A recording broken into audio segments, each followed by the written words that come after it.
Welcome to Microsoft Ignite, the tour in Amsterdam.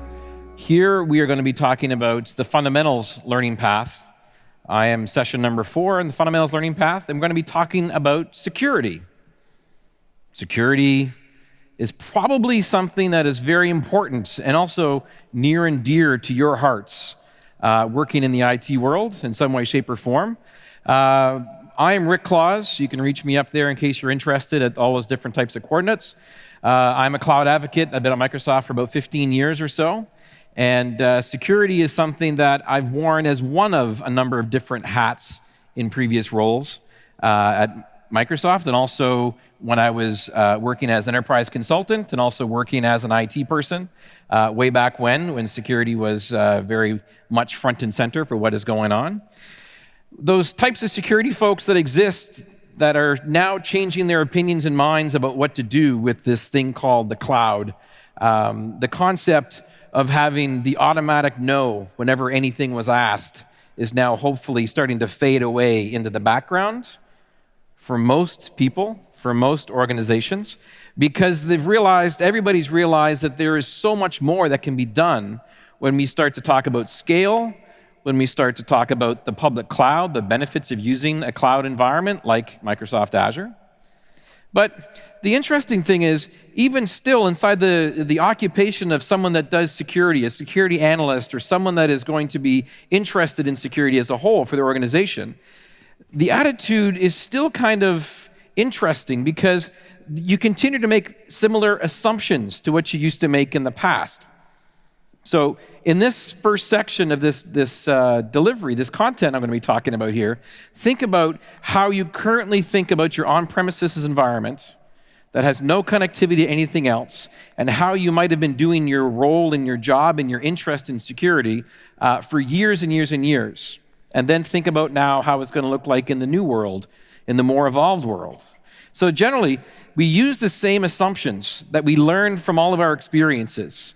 Having to deal with firewall rules, having to look at logs for intrusions, having to go in and do analysis of a breach and that sort of stuff, all those assumptions that we're making are all based on on-premises technologies. And we have to evolve those now to involve working with workloads that are not necessarily in the cloud. So really, the cloud is a different place that we're working in. So how specifically is it different? Well, let's even just take about the basics. A bad actor in the olden days was someone that was on the other side of our corporate networks. We thought of our environments of corporate networks were these lovely walled gardens that we had complete control over and protection.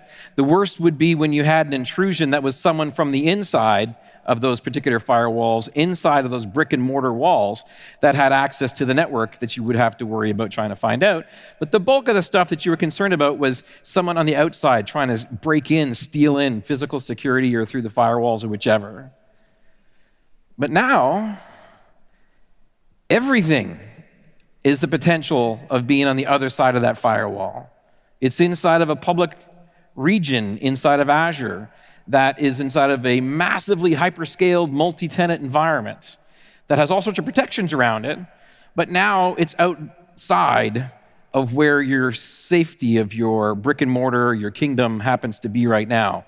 And the funny thing is, we're also outside of that firewall as well as individuals working in security.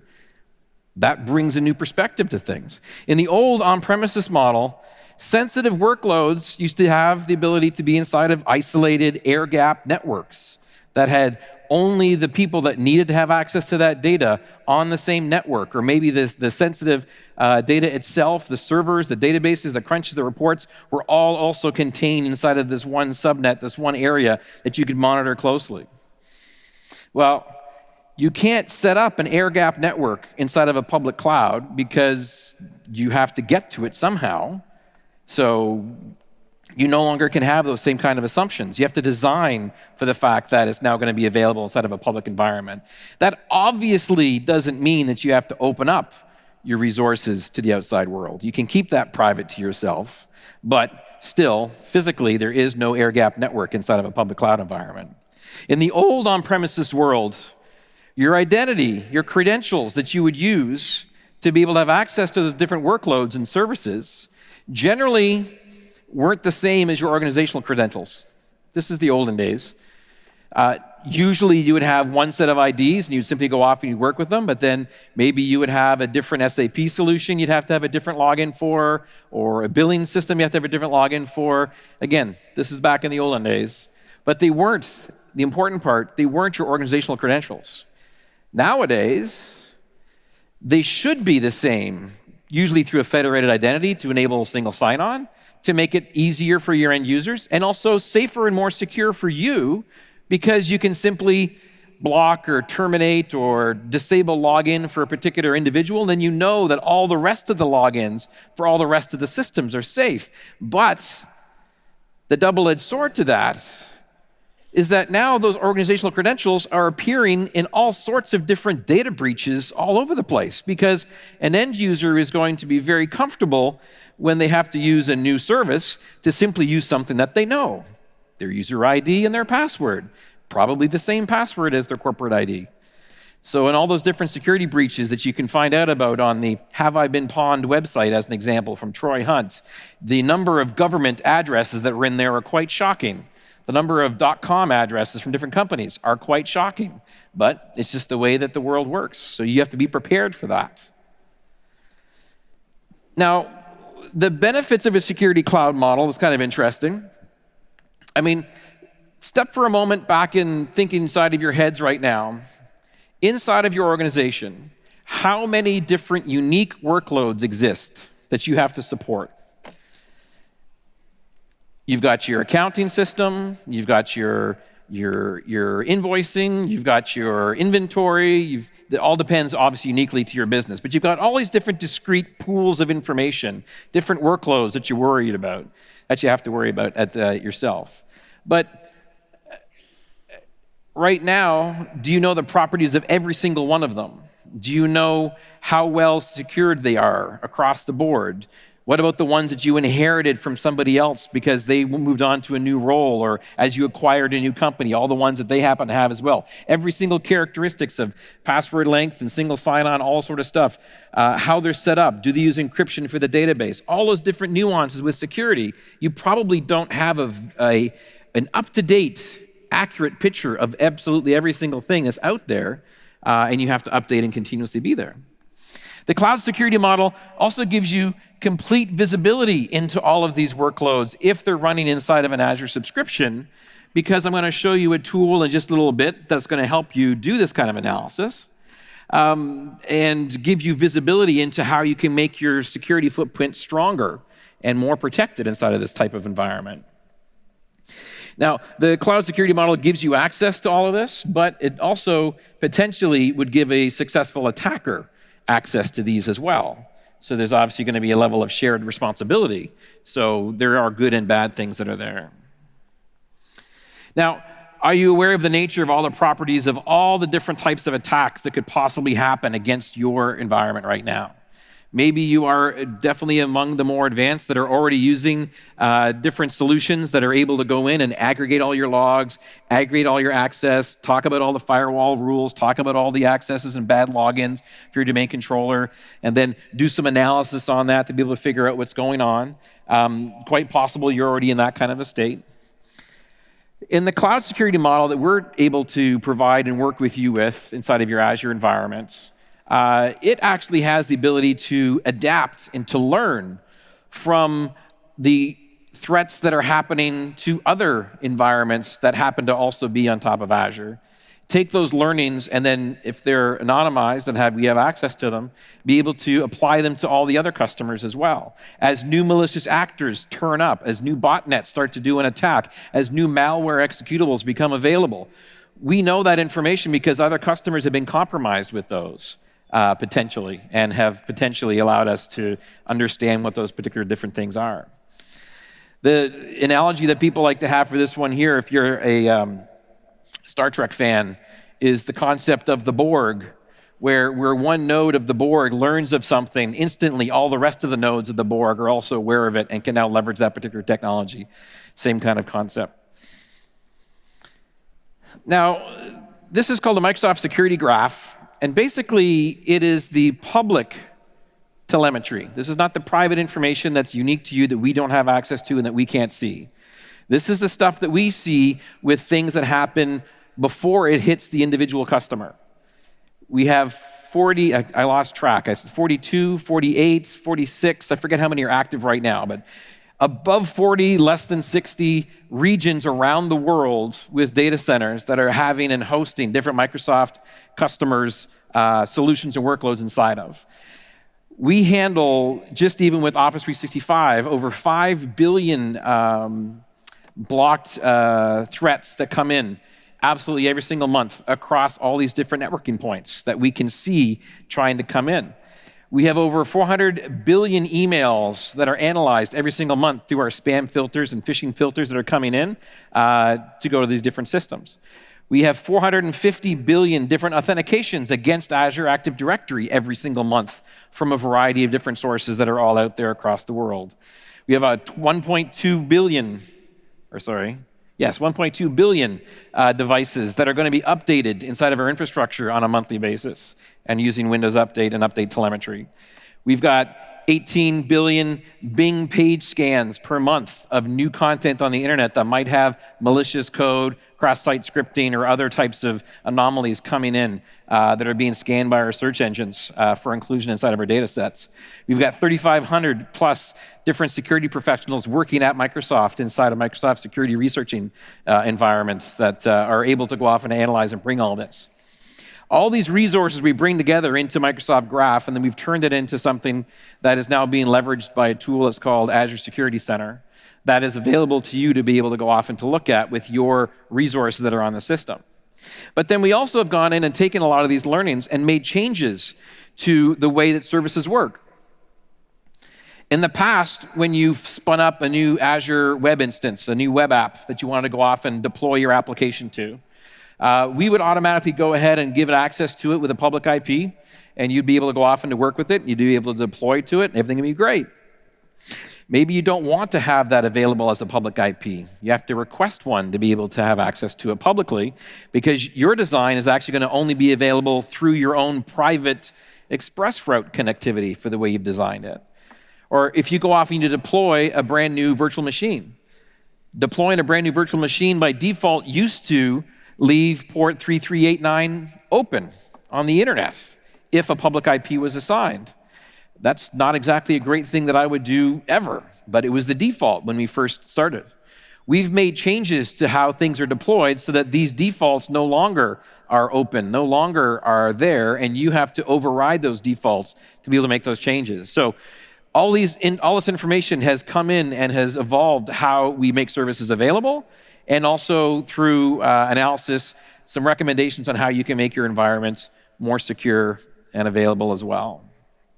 So starting off, just thinking about those workloads that you happen to have as an example. How many different identity providers exist in that infrastructure that's out there? How many different identity providers do you have to have in place for both the hardware and software environments that are inside of your environment? Having a consistent single identity model across all those different workloads will greatly simplify your accounting practices and password policies, multi-factor authentication, and tooling that you can use to dramatically increase your security footprint. But having a consistent identity provider across all of those workloads is something you can also now use and leverage with inside of Azure building blocks as well. So I can have it so that I can give your organization, can design guide rails that you can give parameters and policy for your developers and your development teams to only develop and to deploy resources inside of certain regions, inside of certain sizes of machines, inside of certain development subscriptions as opposed to production subscriptions. I can go through and have automated policies to start and to stop things inside of your environment as well. I can make it so that Sally or Bob or Susan or whoever that needs to go off and work with the machine doesn't even have remote access to that machine unless they request it, and then they get it for a period of time and then it shuts itself off automatically.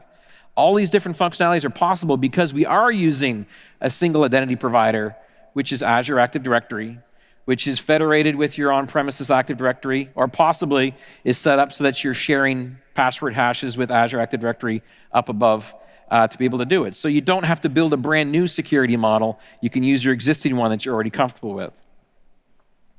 How much work is it to ensure that your on-premises data center is compliant with security standards? Has anyone survived a particular different security audit that's responsible for your organization?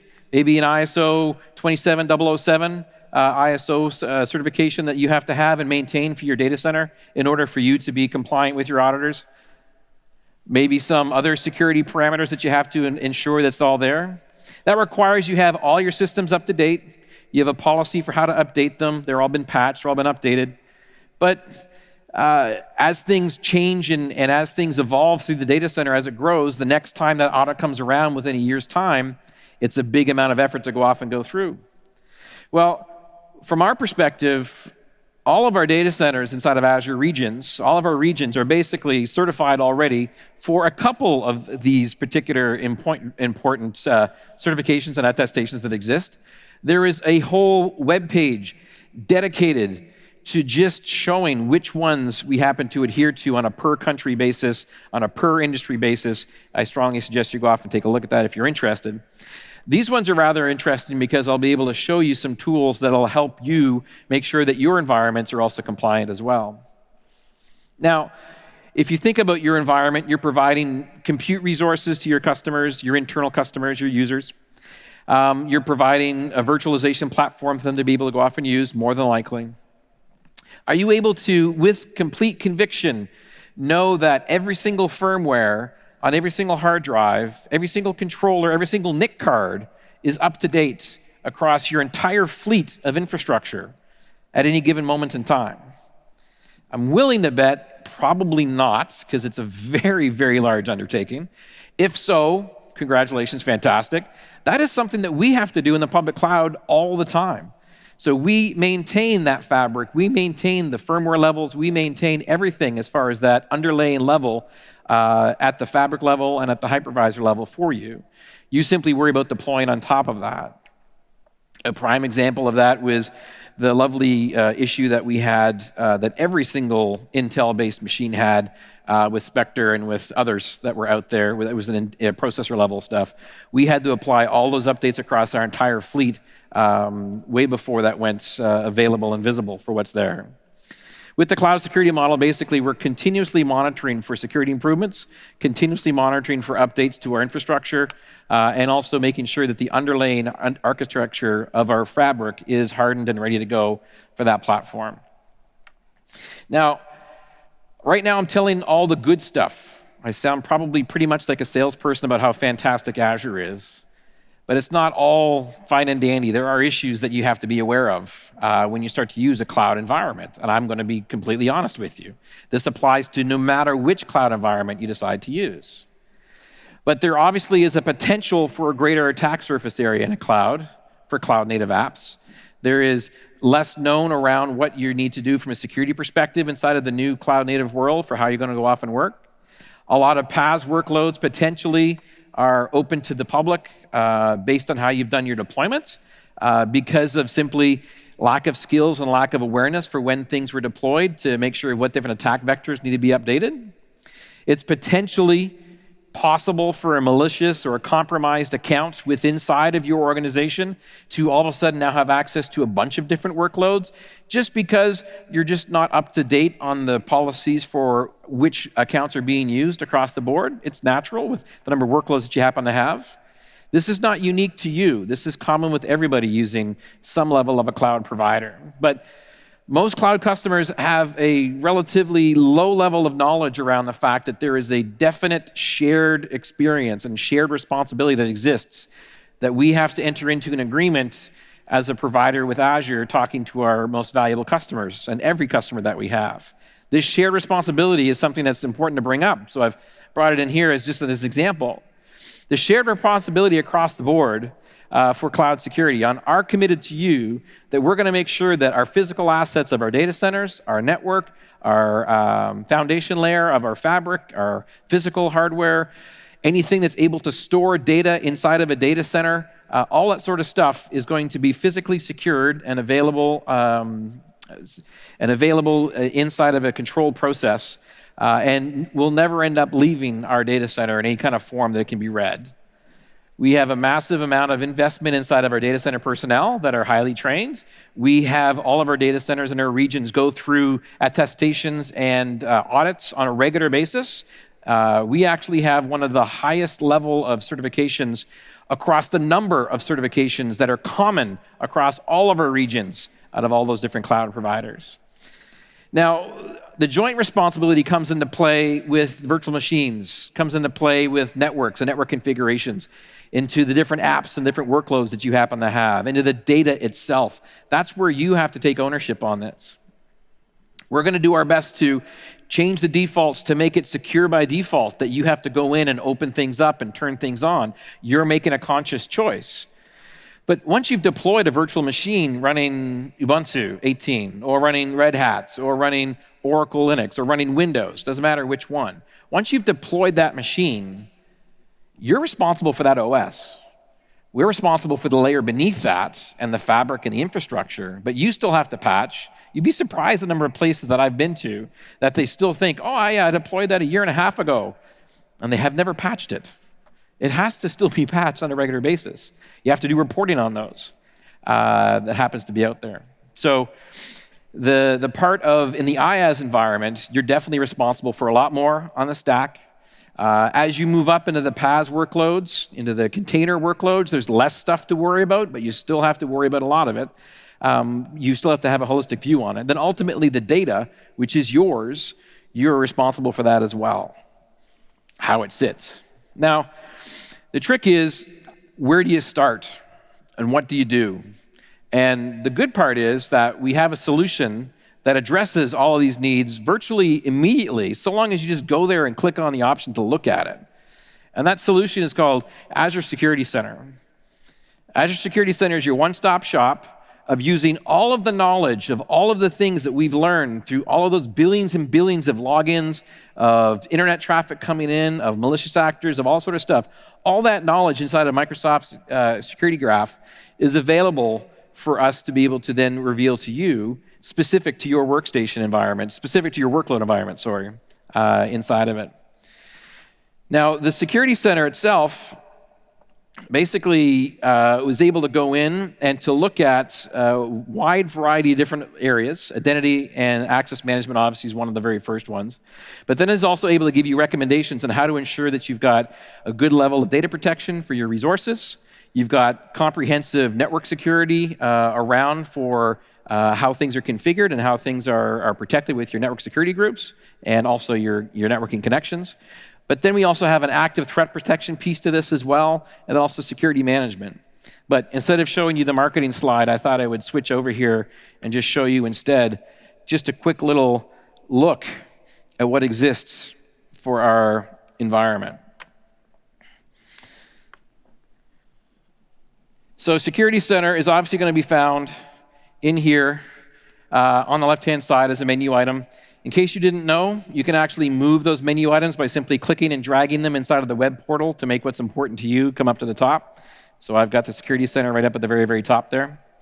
Now, in my role at Microsoft, I actually have access to probably 30 or 40 different subscriptions that I've been granted access to. So this probably applies to you as well.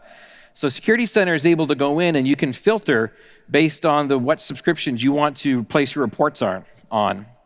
I'm only looking at 3 of my subscriptions right now, as you can see. And I figured what better ones to look at than my own demo account, as well as my brothers and sisters that exist inside of the cloud advocacy organization that I'm part of, because we do demos all the time. We set up environments all the time. So there'll be some interesting data in those ones there to look at as well. And you can see here that we've kind of done a way of going through and giving you a score rating. Now, the score rating is going to be different for everybody. The different types of resources that you have are going to have different score values. You add up those score values to come up with your total maximum. If you're able to go off and to achieve nirvana and get your maximum score, congratulations. However, we're going to give you recommendations on how to fix things that are high priority and then work your way down, because it's going to take some time to go through some of this. So the score is one thing to be aware of, and basically, as new threats are identified, this score is going to change and go up as the new maximum, because there's new things you could possibly do to be able to help secure your environment. We also have down here a breakdown with overall hygiene on the different systems. You can see that overall it's analyzed, and I've got about 320 different unhealthy resources that I should possibly look at. And then we've grouped them together into compute, into networking, into identity, data, as big buckets of things you can go off and take a look at. And then down below is the one I'm going to be showing you here, is some interesting stuff for some threats that are active, that are going on, that potentially could be fixed and taken a look at as well. On the left-hand side, just to show a couple of these, just from an overview perspective, you've got, a breakdown specifically on the scores. You've got different policies. You've got an interesting view I'll show you at the end called regulatory compliance view, which is interesting. But then likewise, we break it down into compute, networking, data, identity, and security solutions as well. Interesting stuff there. But then we also give you some specific tools that I'll be showing you in a little bit of time here as well. One of them is called just-in-time VM access, which is quite good. So this is one quick view of all 3 subscriptions. That could be 300 subscriptions. That could be 10. That could be 1. That's there. Now, there is the free tier, and then there is the standard tier. Standard tier is something that's going to incur an additional monthly charge for you to be able to analyze those. And you can basically turn on your paid tier, your standard tier, just by choosing the option, enabling it, and then within 24 hours, it becomes active on your system. What that means is we now start looking for more stuff inside of your environment that you now granted us access into. That's the very quick overview of just simply where it is. Let me just show you this score as an example that's in here. The score is broken down, as I mentioned, into a maximum, for my case, of 3 subscription of 940 because of the types of resources I've deployed. If I go in, I can take a look at, by category, where are my score factors for compute? And then down here, you can see that I've got some bright red. I should probably look at that. I have some oranges and greens, and I've got some blues, which are okay. And it gives me a little summary of each one. So I'll go into each one of these types of examples of some recommendations. But what I wanted to call out from here is, even if you just get nothing else from this session, if you just come and look at Security Center, even on the free tier, that doesn't cost you a dime, if you just come in and look at that section, look at your threats, and then you'll see recommendations of things you should do, promise me you'll explore what each one of those could be and then turn it on to increase your security footprint on the Azure side of things. Please at least promise me you'll do that by the end of this session. I will caveat that by saying, don't get all gung-ho and start implementing all the changes. That's different, because obviously you got to see what the impact is for those changes you turn on. So just explore and figure out what it is on the free side, and then look at the value you get, obviously, by going to a higher end side of a paid subscription instead.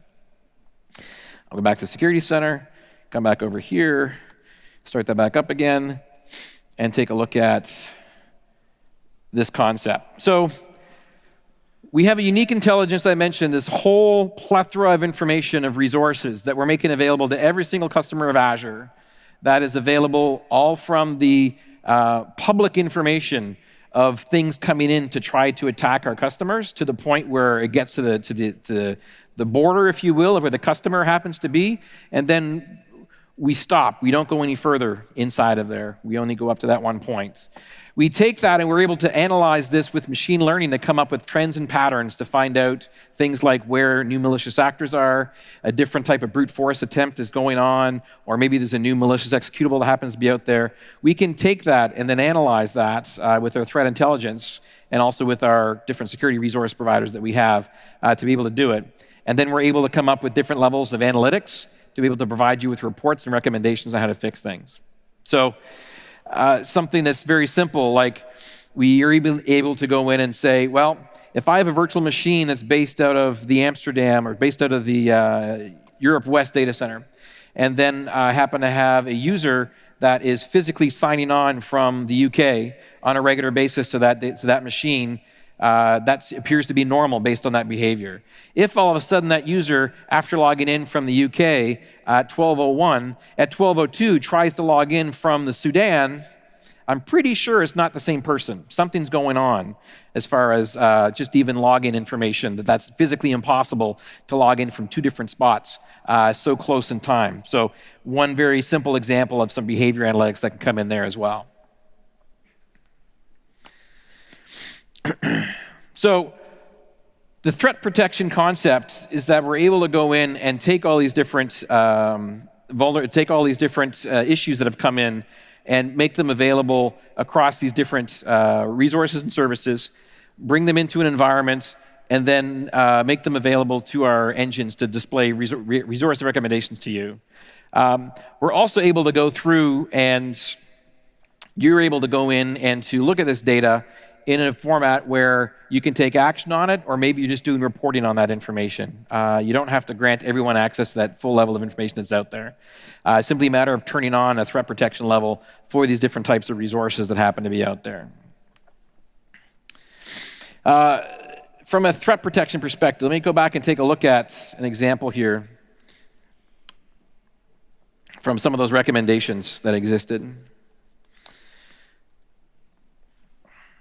So these are the recommendations that are coming up across all three of my subscriptions. I mentioned to you earlier, if possible, the area you want to focus on at first is going to be the high score ones that are up here that are going to make the biggest difference and impact on your environment. Things like, the owner permission on a subscription is basically the most powerful user account on that Azure subscription that exists. You probably want to protect that one with something like an MFA, multi-factor authentication login, besides just a regular login. So go ahead and set that up. Something like going in and using just-in-time network access control for when I want to access a machine. The management ports are off by default. If I want to turn them on only for a period of 1 hour and have authenticated access to that as well, those are things you can go in and turn on. If I go in and take a look at the first one, the MFA, it's going to give you a quick description of what that particular recommendation is. It's going to tell you what type of threats it's going to prevent. It also then is going to go in and identify which resources are actually the most vulnerable. As you can see, all three of these subscriptions currently have an owner who does not have MFA turned on. I'm able to go in and actually enable MFA for accounts with owner permissions. And then this is going to go in and actually, because MFA setup is a bit more comprehensive, it's not as simple as clicking a button to turn it on, it's going to send me to knowledgeable resources on our doc site specifically about how to set that up, what the implications are, and what the changes are that have to be done to my system. So that's an example of a remediation and a step-by-step guidance on how to enable this that is more comprehensive than simply turning something on. If I go down, come back again here to my recommendations, take a look at enabling network security groups on subnets as an example. I've got 30 different, I've got possible 18 out of 30 points on this one here. If I scroll down, I've got 20 of my subnets that are healthy because they have NSGs. I've got 14 of my subnets that do not have NSGs on them, which means it's basically an open network. I haven't locked it down anymore. I can go through and take a look and see where those happen to be. In this case, they all happen to be inside of my beta and demos. Oh, and there's a couple inside of my own one down there too for this one sample environment that I have. If I go in here and take a look at my sample for the RIC demo account, it actually shows me which account it happens to be, and it shows me which endpoints are on there. And basically, it allows me to go ahead and to build a NSG if I wanted to on that particular one, or manage it in any other way that I needed to. So it deep links down to the individual resources that happen to be impacted by those particular recommendations. You can sort through these by individual category. You can leave them big and broad as we have them right now. If I go back in here and take a look just at the compute, for instance, it's going to filter them down to just simply the VM side, as you've seen here. List off all the virtual machines inside of my subscriptions that could have changes to them. Some of them are part of my Kubernetes environment, so I'm going to have to take those in a special way of being able to manage them as opposed to just a generic VM. I can also go through and take a look at my app services, my cloud services. In this case, my demo machines don't have any. Oh, but I do have the app services, sorry, that are there. And then potentially, as new technology becomes available, so for instance, our Kubernetes services exist, we make new functionality available inside of the threat assessment tool to also help identify and configure those options as they become available as new services on top of Azure. So you're not just stuck with a one form fits all. We get customized with each one for how it goes and gets applied. So the threat tools and recommendation tools dynamically change based on which ones are present inside of your environments, plus also which services you have inside of your environment. But if we drill into like another example of something that's very important, specific around to IaaS.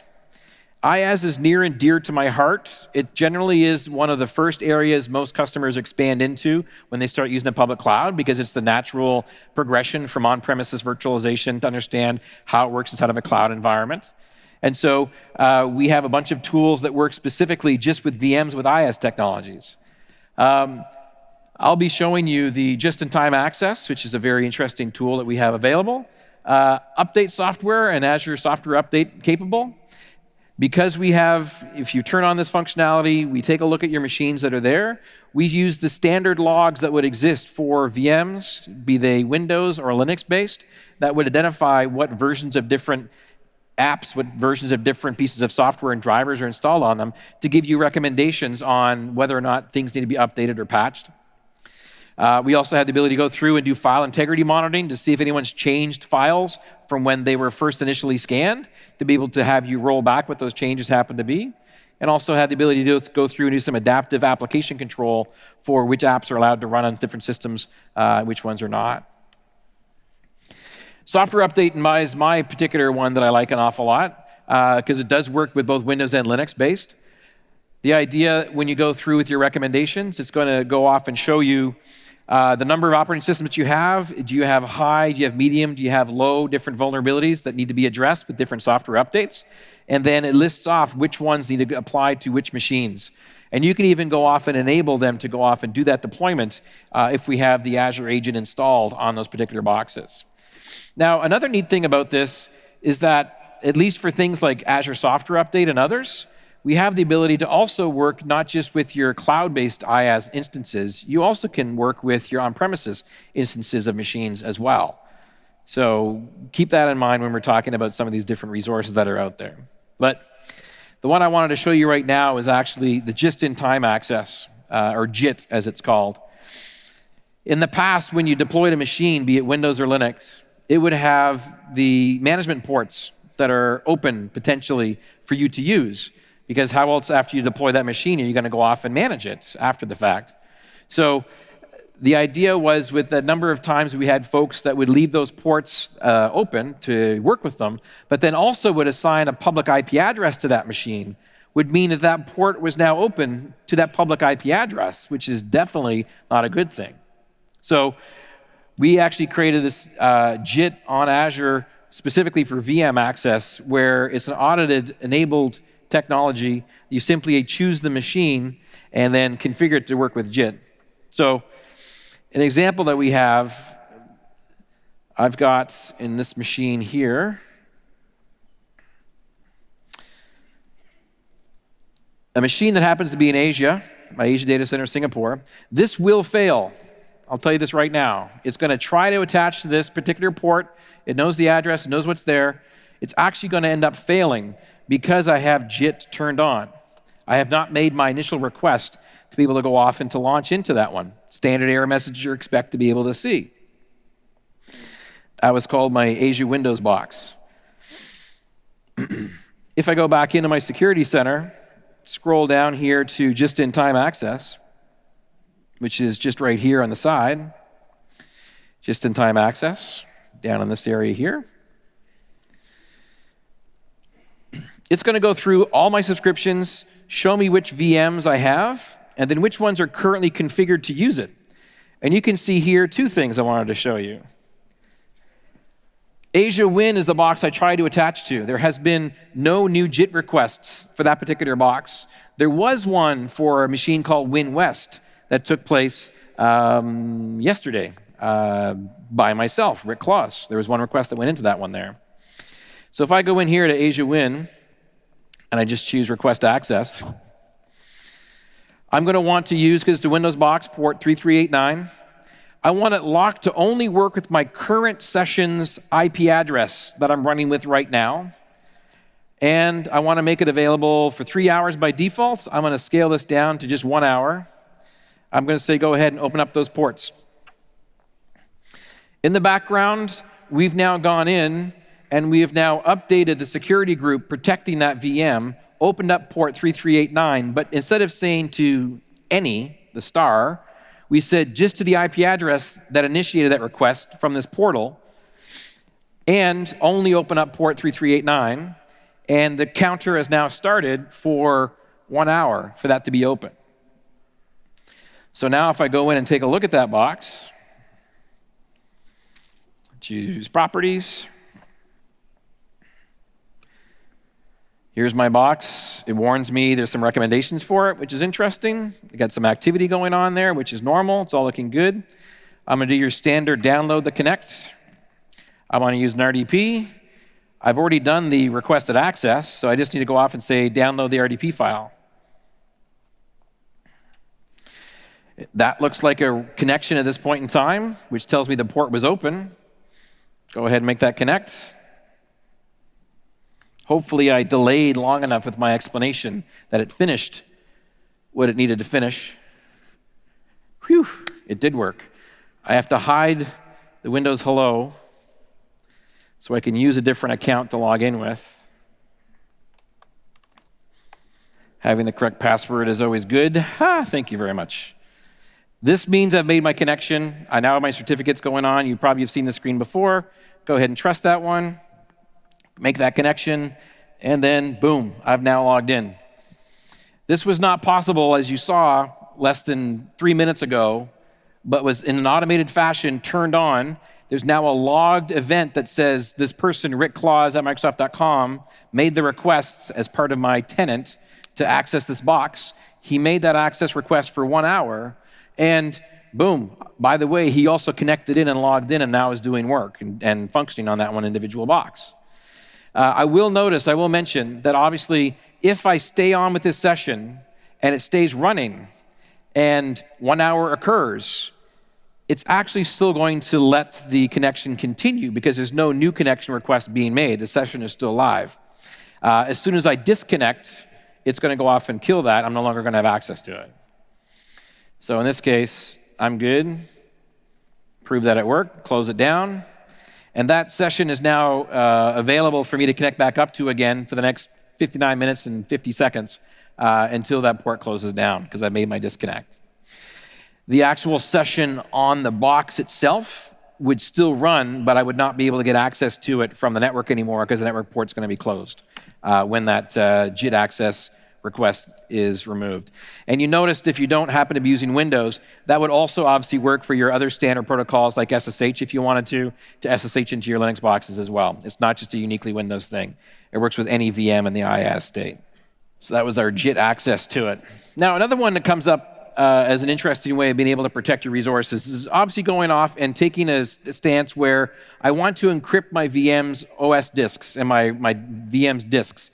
And I don't want to have to manage those different keys. So you can use a key vault service that we provide, which is an HSM, which allows you to go in and to store the secrets and the encryption certificates on that particular box for use. And then you grant access to that particular key vault for the VM instance to be able to go off and decrypt its hard drives.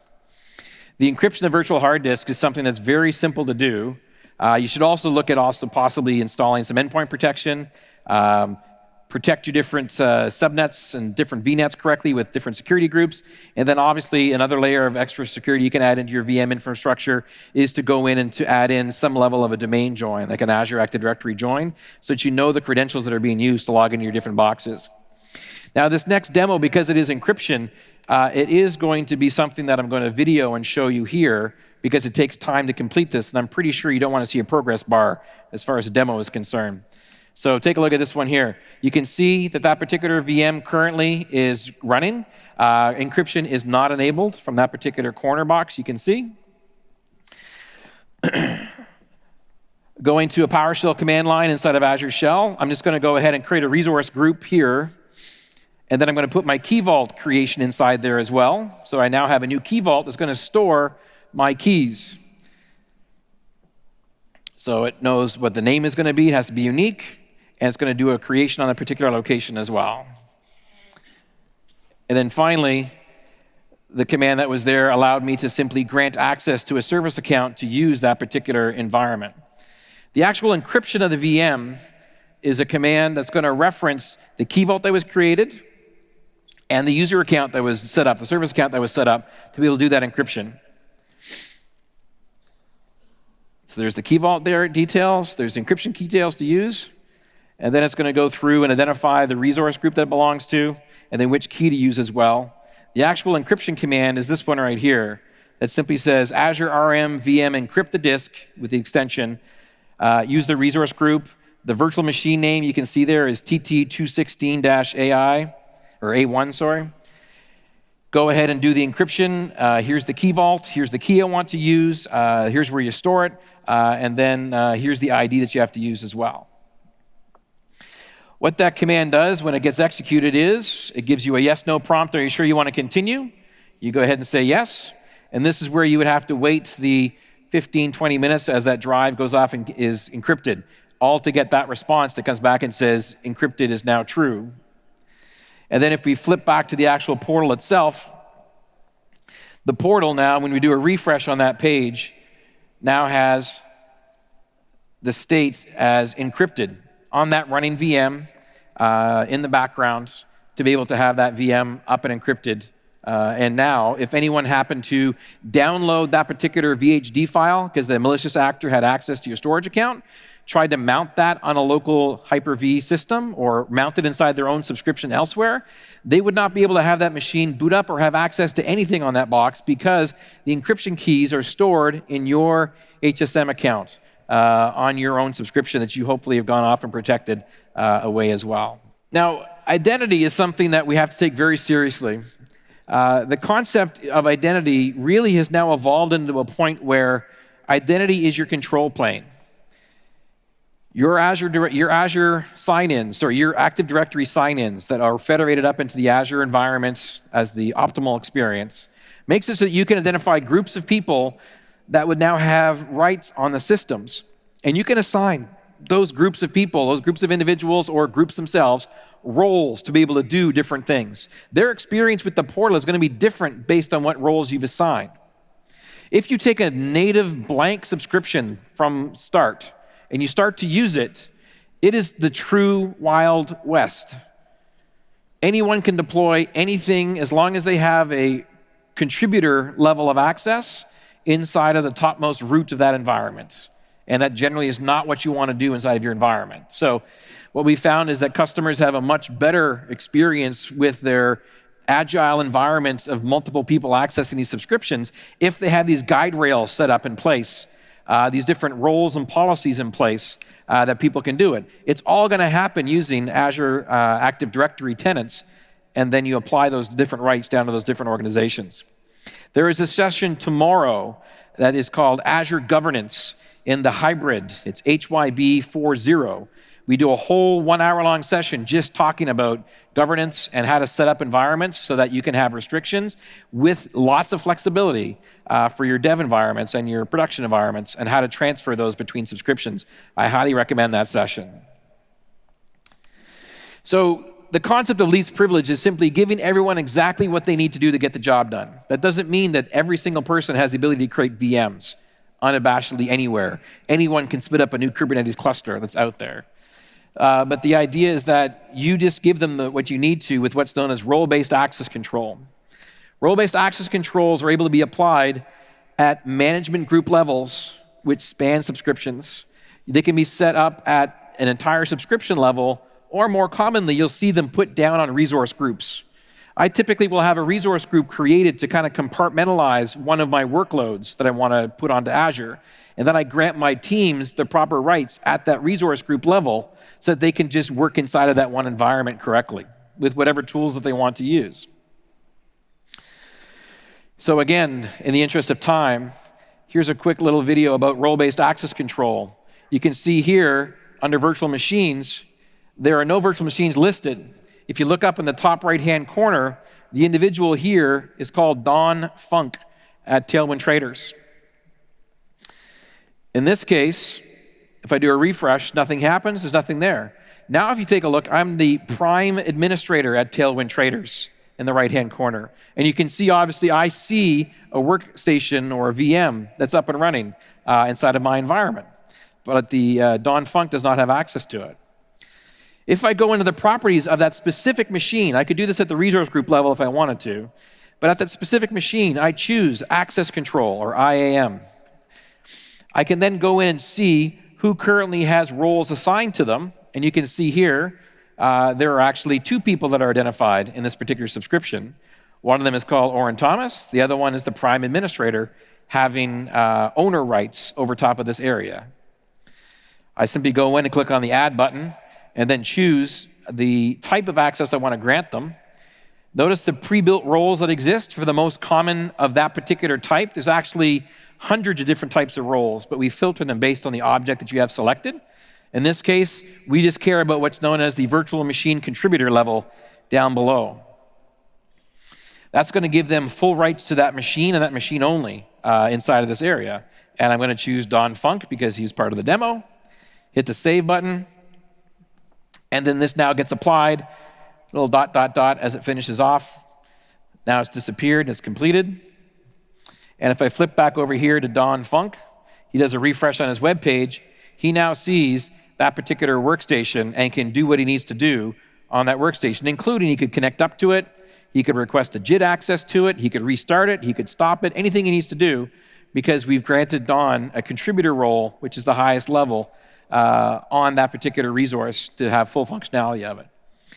Now, picture yourself being able to grab those different roles, grab different policies, and then bundle them together, and then apply those to subscription 2, and subscription 3, and subscription 4, but they're always going to be applied the same way across all 3 subscriptions. We can do that now with a technology called Azure Blueprints, which again, we talk about in the session that's coming up, talking about governance on the Azure side of things. So I've talked about a lot of things so far, and this is just a broad overview. This is not depth discussion around security other than the mental mindset that you happen to have. I thought I would compile a quick list of probably my best and easiest recommendations for you that are out there. The very first one, as you saw from the highest score level, is you should absolutely investigate and understand how to turn on 2-factor authentication for privilege level accounts to your Azure subscriptions, to be able to have your gold accounts protected, if you will, that's out there. Then take a look at role-based access control for different administrative accounts so that you have people that are responsible for compute, people that are responsible for networking, people that are responsible for app services. That's going to be unique to your environment. You have to do a bit of the research on that one there. Then go ahead and enable privileged identity management for different roles of different teams. I definitely recommend you configure JIT for your virtual machines if you need to have some level of an access that's out there. Encrypting of hard disks is a way of keeping any kind of VM proliferation being moved outside of your account and people having access to it. And the biggest one out of them all is really take a look at Azure Security Center. Look at those recommendations that it makes for you inside your environment, and then take a look and see if it's going to make sense for you to take a look at what a standard subscription is going to look at. Now, I'm pretty sure that most of you have probably heard of this small conference that exists that happened a couple of weeks ago called RSA in North America. It's a pretty well-known security conference out there. We made some pretty big announcements at that one there, and the biggest one I had to update to be able to share with you today is this one that's called Azure Sentinel. It's currently in preview. Preview means it's free for you to use and to try. And it's also fully functional for what you want to go off and do it, but we add more functionality to it. It's basically a security analytics solution that looks at your entire enterprise, not just on-prem, not just the stuff that's inside of Azure, but basically anything. And the concept behind it is, like any intrusion detection, like any analytics solution that exists that you might already have right now on premises, Sentinel is one that works at cloud scale. Limitless as far as the size is concerned for the amount of data that it can ingest. Limitless with the amount that it can learn from different things and apply machine learning to it to be able to then give you information and reports about different threats and analytics that happen inside your environment. The biggest thing it does is it collects across all your users, your devices, your applications, and your infrastructure that exists on-prem and in the cloud, and even multiple clouds that are out there. It goes through and detects potential patterns you never even noticed before across all those different services, and minimizing false positives that exist as well because of the analytics that we have, plus we bring all of our learnings that we happen to have from all of our internal IP. It's able to go through and help you configure different investigations into cases that it identifies as being something worth looking into in more detail. And then also how to go off and to respond to different incidents quickly in an automated fashion or with some level of user intervention, one or the other. I left the URL at the bottom. You have access to these slides after the events. If you just simply type in the words Azure Sentinel to your favorite search engine, whatever it may be, you'll find the landing page that's there. It's got some phenomenal videos to learn about it. I did not have time to include any of that in this particular talk that's out there. But I wanted to, first of all, identify for you some next steps that you should take a look at. The first thing is, the demos that I very quickly showed you, including the recorded ones, are available for you to try with some guidance if you want to set them up yourself, available from the download location of MS Ignite, the tour, and also the code for these particular demos and the information sheets for how they work is at the MS Ignite, the tour code, those two URLs there. What I will mention is there's also something that you haven't had a chance to take a look at potentially just yet, is we have a new functionality called Microsoft Learn as a new environment that we've created. These are guided step-by-step flows. These are analysis sessions with a live sandbox that you can play with and use to try hands-on experiences with things right now today without having to actually sign in. We have 5 things lessons you can take a look at specifically from the security perspective. And then we also have one on the Azure integrated control. But what I would ask you in closing on this one here is the approach that we've taken today and the tour using this concept of learning paths. This is the fundamentals learning path, which builds you through gradually through 5 different sessions worth of content to give you a good grounding overview of what exists. It's a relatively new concept that we're trying out. I would be very interested to hear from you in your evaluations, if you could, in the comment section. Tell us, how did it work? Did you enjoy the concept of learning paths? Is it something we should continue? This is a new way that we're trying to build some of the content that we're doing as opposed to just a single one-off session on topic X or topic Y. We still have those as well, but these learning paths are relatively new. I encourage you to take a look at the rest of the learning paths that exist. Tomorrow, I know one that's near and dear to my heart is the hybrid track. I'll be speaking to that one there, talking about disaster recovery and governance. But we have a whole track about how to work inside of a hybrid environment inside of Azure and on premises as well. There's also obviously tracks on the modern dev, on migration, and on data solutions as well. But with that, I'll say, with the last 56 seconds that I happen to have, thank you very much for sitting with me in this dark and lonely room. I can only see the first row, as I mentioned. If you're interested, again, to be able to come and talk to me, my entire team and all the different speakers that are here are all going to be hanging out inside of the experts area and inside of the showcase area on either side today at 4 o'clock. Come and engage with us, ask us questions. We love it when you do that. We love engaging and talking with you. Thank you very much for joining me in this one room. If you enjoyed this session, my name is Rick Klaus. If you did not like this session, my name is Oren Thomas. Thank you very much, everybody.